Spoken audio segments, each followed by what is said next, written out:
പരാതികൾ ഇല്ലാത്ത ഒരു മനസ്സുണ്ടാകണം. പരിഭവങ്ങൾ കേൾക്കാൻ ഇത്തിരി സമയവുമുണ്ടാകണം. ബന്ധങ്ങളിൽ എപ്പോഴും നമ്മൾ ശരിയാണെന്ന് വാശി പിടിക്കേണ്ടതില്ല. ചിലപ്പോൾ നമ്മുടെ വാശിയേക്കാൾ വലുതാണ് നമ്മുടെ പ്രിയപ്പെട്ട മനുഷ്യർ. അതുകൊണ്ട് തന്നെ ചില ചെറിയ കാര്യങ്ങളിൽ വിട്ടുവീഴ്ച ചെയ്യാൻ പഠിക്കണം.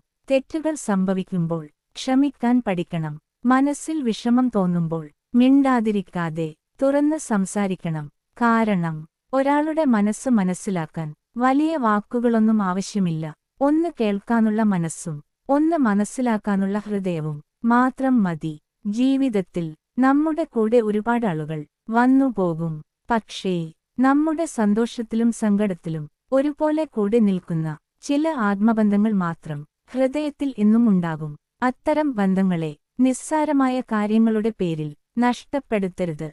ഒരു ചെറിയ ക്ഷമ, ഒരു ചെറിയ വിട്ടുവീഴ്ച, ഒരു സ്നേഹപൂർവമായ വാക്ക് ചിലപ്പോൾ ഒരു ബന്ധത്തെ വീണ്ടും മനോഹരമാക്കാൻ ഇത്രയും മതി. നമ്മുടെ വാശി ജയിച്ചാൽ ഒരു തർക്കം ജയിക്കാം. പക്ഷേ നമ്മൾ വിട്ടുകൊടുത്താൽ ഒരു ബന്ധത്തെ ജയിക്കാം. അതുകൊണ്ട് പരാതികൾ കുറയട്ടെ, പരിഭവങ്ങൾ കേൾക്കട്ടെ, വാശികൾ അകലട്ടെ, വിട്ടുവീഴ്ചകൾ വളരട്ടെ. അപ്പോൾ മാത്രമേ ഓരോ ആത്മബന്ധവും ആയുസ്സോളം മനോഹരമായി നിലനിൽക്കൂ.